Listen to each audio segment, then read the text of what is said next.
GK spirituals பார்வையாளர்களுக்கு எனது பணிவான தெளிவு குருவின் திருமேனி காட்டும் தெளிவு குருவின் திருநாமம் சொல்லும் தெளிவு குருவின் திருவார்த்தை கேட்டும் தெளிவு குரு குரு சிந்தித்தல் தானே.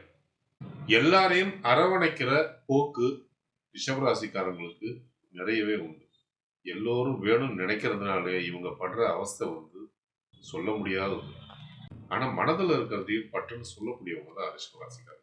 அப்படிப்பட்ட ரிஷபராசிக்காரங்களுக்கு 11 சனி வருவது மிகுந்த யோகத்தை கொடுக்கக்கூடியதா விளங்க போகுது.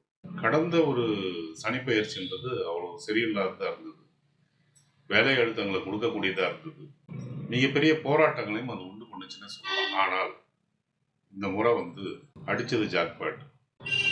11 சனி, லாபத்துல வர சனி ராஜயோகத்தை உண்டு பண்ணும். குடும்பத்துல நிம்மதி பிறக்கும், சொத்து மதிப்பை உயர்த்தும், புதிய வீடு வாங்கறதுக்கான திட்டமிடல்கள் நடக்கலாம், பூர்வீக சொத்துக்களை சீரமைக்க முடியும். இப்படி பல நன்மைகளை அள்ளி தரத்துக்கு தான் இதுல என்ன எச்சரிக்கையான ஒரு விஷயத்த நீங்க கடைபிடிக்கணும் அப்படின்னா, சனி பார்க்கும் இடம் பாழ் அப்படின்ற ஒரு பொருள் இருக்கு. அவர் என்னதான் ஒரு லாபத்துக்கு வந்தாலும் உங்களுடைய ராசியை 3ஆம் பார்வையாக விசேஷ பார்வையாக பார்க்கிறார். அதனால ஒரு சில பதட்டங்களை உங்களுக்கு உருவாக்குவார். முன் கோபம், எரிச்சல் இதை உருவாக்குவார். அதனால நீங்க தேவையற்ற பதட்டத்தினால பாதிக்கப்படக்கூடிய சூழல்கள் வரலாம். எதுவுமே உங்களை சுற்றி கெடுதலா போகாது, எல்லாமே நல்லதாக தான் போகும். ஆனால் உங்களுடைய சிந்தனையை நீங்கள் ஒழுங்கு வச்சுக்க வேண்டியது அவசியம். அதே நேரம் புத்திரஸ்தானத்தை சனி பார்க்குறாரு. அப்போ புத்திரஸ்தானத்தை சனி பார்க்கும்போது உங்களுடைய குழந்தைகளுடைய போக்கில் மிகுந்த கவனத்தை நீங்கள் வைக்கணும். அதே நேரம் உங்களுடைய ஆயுள் ஸ்தானத்தை அவர் பார்க்குறாரு. அப்போ தேக ஆரோக்கியத்துக்கு நீங்கள் முக்கியத்துவம் கொடுக்கணும். இதெல்லாம் தான் நீங்கள் எச்சரிக்கையை கடைபிடிக்க வேண்டியது. மற்றபடி இந்த 7 சனி உங்களுக்கு வசந்த காலமாக வழங்க போகுதுன்றதுல எந்த ஒரு மாற்றமும் இல்லை. சரி, இது சனியோடைய பெயர்ச்சி முழுக்க முழுக்க உங்களுக்கு லாபத்தை அள்ளி வழங்கக்கூடியதாக இருக்குது. குறிப்பாக இதுவரைக்கும் வேலை அழுத்தத்தில் ரொம்ப அவசரப்பட்டு நீங்கள் வேலை சுலபமாகிறத நீங்கள் எளிதாக பார்க்க முடியும். சொந்த தொழில் பண்ணக்கூடியவங்க, என்னப்பா இவ்வளோ வேலை பண்ணுறோம் ஆனால் லாபம் ரொம்ப கம்மியாக வருது அப்படின்னு ஃபீல் பண்ணவங்களுக்குலாம் இப்போ குறைச்சலான வேலைகள்லேயே அதிக லாபம் ஈட்டக்கூடிய அமைப்பு ஏற்படுது. இரும்பு தொழில் பண்ணக்கூடியவங்க, ரியல் எஸ்டேட் பண்ணக்கூடியவங்க, வெளிநாடு சம்பந்தப்பட்ட வேலைகளை செய்யக்கூடியவங்க, வெளிநாட்டுக்கு பொருட்கள் அனுப்புறவங்க அல்லது வெளிநாட்டு பொருட்களை வாங்கி வைக்கிறவங்க, இவங்களுக்கெல்லாம் மிகுந்த முன்னேற்றங்கள் ஏற்படும். கம்ப்யூட்டர் சம்பந்தப்பட்ட தொழில் செய்யக்கூடியவங்க, மருத்துவம் சம்பந்தப்பட்ட தொழில் செய்யக்கூடியவங்க, பப்ளிஷிங் தொழில் இருக்கிறவங்க, பிரிண்டிங் தொழில் இருக்கிறவங்க, இவங்களுக்கெல்லாம் அதீத லாபம் ஏற்படும். வீட்டில் பணம் காசு சேரும். இல்லத்தரசிகள் மகிழ்ச்சியாக இருப்பாங்க. ஏன்னா இது வரைக்கும் 10ஆம் இடத்து சனி உங்களுடைய மனைவி ஸ்தானத்தை பார்த்துட்டு இருந்ததுனால, உங்களுடைய கணவன் ஸ்தானத்தை பார்த்துட்டு இருந்ததுனால உங்களுடைய வாழ்க்கை துணை பாதிக்கப்படக்கூடிய ஒரு சூழல், அவங்க மன உளைச்சல்லே இருந்துட்டு இருக்கிற ஒரு நேரம் இருந்தது. அது இப்போ நீங்கி அவங்க மகிழ்ச்சியாக இருப்பாங்க. வாழ்க்கை துணை உங்கள் கணவராக இருந்தாலும் சரி, உங்களுடைய மனைவியாக இருந்தாலும் சரி, அவங்களுக்கு ஒரு மகிழ்ச்சியான ஒரு சூழல் ஏற்படும். அப்படின்னு ரிஷபராசிக்கு எப்படி பார்த்தாலுமே நல்ல சங்கதிகள் தான் அதிகமாக இருக்கும். மூத்த சகோதரரால் ஆதாயம் ஏற்படலாம், தந்தையால் ஒரு சில ஆதாயங்களும், ஏன்னா உங்களுக்கு தர்மகர்மாதிபதி அவரே லாபத்தில் உட்கார்றதுனால தந்தையால் உங்களுக்கு சில ஆதாயங்களும் ஏற்படலாம். வெளிநாடு சம்பந்தப்பட்ட யோகங்கள் அமையலாம். இது எல்லாமே உங்களுக்கு சனி வாரி வழங்கறதுக்கு இருக்காருன்னா அதில் எந்த ஆச்சரியப்படுறதுக்கும் இல்லை. படித்து கொண்டிருக்கக்கூடிய மாணவர்களாக இருந்தால் ரொம்ப சுறுசுறுப்பாக மாறுவாங்க.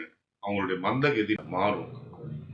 அதீத மதிப்பெண் எடுக்கிறதுக்கான அறிகுறிகள் தெரியும். அது பிறரால பாராட்டுகள் கிடைக்கும். புரட்டாதி நட்சத்திரத்தில் சனி சஞ்சாரம் பண்ணும்போது தந்தையோட சில கருத்து மோதல்கள் ஏற்படலாம், அல்லது தந்தைக்கு சில ஆரோக்கிய குறைபாடுகள் தோன்றலாம். அதற்கான வாய்ப்புகள் இருக்கு. வீண் மனஸ்தாபங்களை மற்றவங்க கிட்ட உருவாக்கிப்பீங்க. ஒரு சிலருக்கு வீண் செலவுகளும் ஏற்படலாம். அதனால அந்த நேரம் கொஞ்சம் எச்சரிக்கை கடைபிடிக்க வேண்டிய காலகட்டம் தான். உத்திரட்டாதி நட்சத்திரத்திலே சனி சஞ்சாரம் பண்றதுனால மிகுந்த யோக நிலைகள் உண்டாகும். ஏன்னா உங்களுடைய தர்மகர்மாதிபதியான சனியே தன்னுடைய சொந்த நட்சத்திரத்துல சஞ்சாரம் பண்ணும்போது உங்களுக்கு புகழ், பொன், பொருள் அனைத்தும் அமையக்கூடிய யோகங்கள் இருக்கு. ஏன்னா லாபத்துக்குரிய முழு தன்மையை அப்ப காட்டக்கூடிய நேரமா அது விளங்கும்.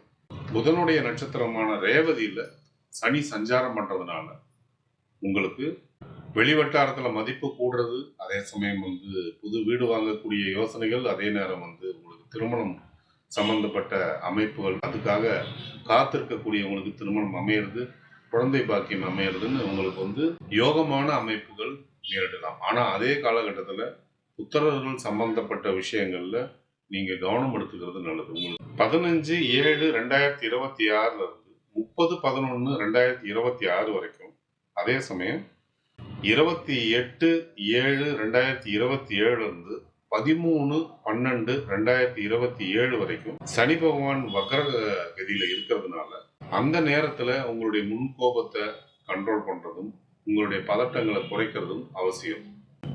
அந்த நேரத்துல உங்களுக்கு ஆரோக்கிய கோளாறு ஏற்படுறதுக்கான வாய்ப்புகள் உண்டு. வீண் அலைச்சல்கள், காரிய தடைகள்லாம் ஏற்படுறதுக்கான வாய்ப்புகள் உண்டு. அதனால அந்த காலகட்டங்கள்ல எந்த பதட்டமும் இல்லாம கொஞ்சம் அமைதி காத்து இருக்க வேண்டியது அவசியம். குறிப்பா உத்தியோகஸ்தர்களுக்கு பதவி உயர்வு, வேலை உயர்வு விரும்பும்படி உங்களுடைய வேலையை அமைச்சிக்கக்கூடிய ஒரு காலகட்டமா இந்த சனிப்பெயர்ச்சி அமையும்னா அதுல எந்த மாற்றமும் இல்லை. புதிய தொழில் துவங்குறவங்களுக்கு இது வந்து உத்வேகமான ஒரு சனிப்பெயர்ச்சியா இருக்கும். குறிப்பா வெளிநாடு சம்பந்தப்பட்ட தொழில்களை செய்யறவங்க அல்லது வெளிநாடு சம்பந்தப்பட்ட பயணங்களை மேற்கொள்றவங்களுக்கு இது வந்து ரொம்ப அற்புதமான ஒரு ஆண்டா இருக்கக்கூடிய ஒரு நேரமும் கூட.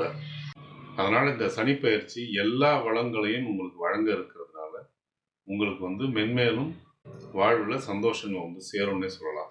வக்கர காலகட்டங்களையும் சரி, உங்களுடைய மன போக்கையும் சரி நீங்க சரியா வச்சுக்கிறதுக்கு நீங்க வழிபட வேண்டிய தெய்வம் கைலாசநாதர், திருப்பதி வெங்கடாச்சலபதி. புதன் தலமான திருவெண்காடுக்கு செல்வது உங்களுக்கு மிகுந்த சிறப்பையும் கொடுக்கும்.